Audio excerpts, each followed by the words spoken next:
You've just paid 47 euros for 4 pieces of pasta and a foam that used to be a carrot. The plate arrives, and your first instinct is to look behind it. Surely the rest is coming. A waiter glides past without making eye contact. Nothing is coming. That is the meal. That is all of it. And somehow, at the end of the night, you're going to leave a tip and tell your friends it was incredible. This is not an accident. None of it is. Every single thing about that experience, the tiny portion, the weird foam, the waiter who won't look at you, the price that made you pause for just a second before nodding confidently like it was fine, was engineered on purpose by people who understood your brain better than you do. First, let's get the obvious answer out of the way, because it's wrong. You might think expensive restaurants serve tiny portions because the ingredients are rare or expensive. And sometimes that's true. Sure, truffle is not cheap, but that's not why the plate looks like modern art in a museum where you're not allowed to touch anything. The portion size isn't about cost. It's about psychology. Specifically, it's about what scarcity does to your brain. Here's the thing about human beings. We are terrible at valuing things on their own. We need context. We need comparison. Tell someone a painting is worth 10 euros, and they'll believe you. Put it in a gold frame, hang it in a marble building, and charge admission just to stand near it. Suddenly it's priceless. Same painting, different frame. Food works exactly the same way. A large portion signals abundance. Abundance is everywhere.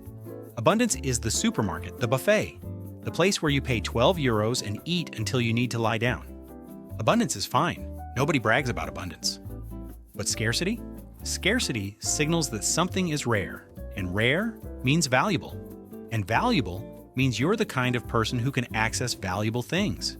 That tiny plate of 4 pasta pieces isn't telling you there wasn't enough pasta. It's telling you this pasta is too important to pile up like it's a Tuesday night at your mom's house. Your brain receives the small portion, and instead of thinking, I'm being ripped off, which would be the rational response, it thinks this must be special, and then it starts working backwards to justify that feeling. The lighting was beautiful. The waiter had great posture. The foam tasted like a memory. Suddenly you're not hungry, you're cultured.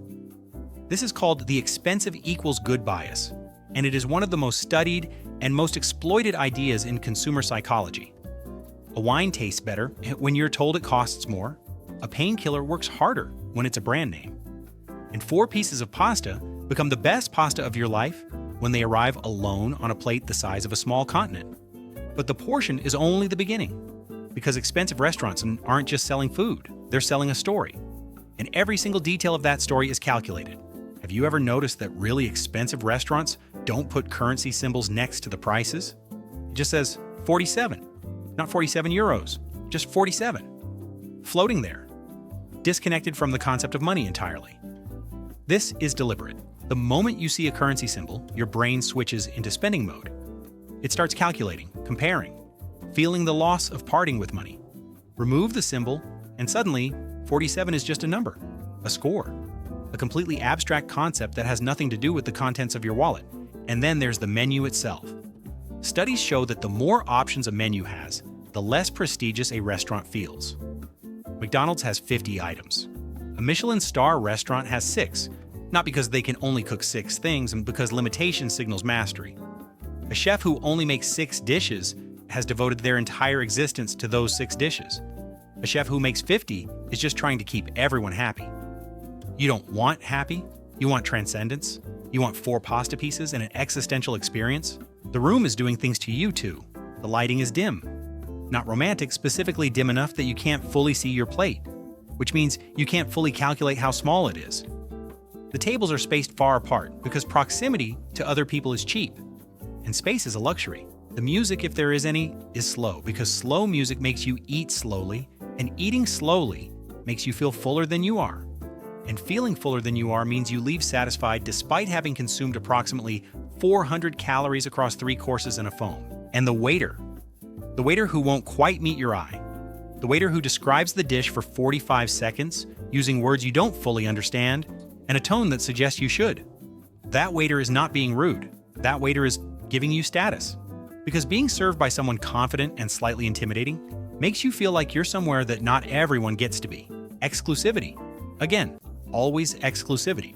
So here's what actually happened that night. You spent 47 euros on 4 pieces of pasta. You didn't pay for pasta. You paid for scarcity, status, and a story you could tell afterwards. You paid to feel chosen. You paid to sit in a room that said you were the kind of person who sits in rooms like this. The pasta was almost beside the point. And the wild thing? It worked. You loved it. You're probably going back, because that's the genius of it. Once you understand exactly how it works, it still works. You can know every single trick on this list, decode every psychological lever they're pulling, and still sit down at that table and feel special when the tiny plate arrives. The most effective manipulation is the kind you can see clearly and fall for anyway.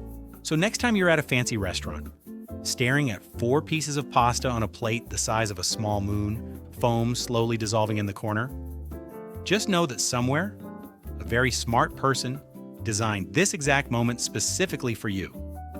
And then enjoy it, because honestly, the pasta is usually pretty good.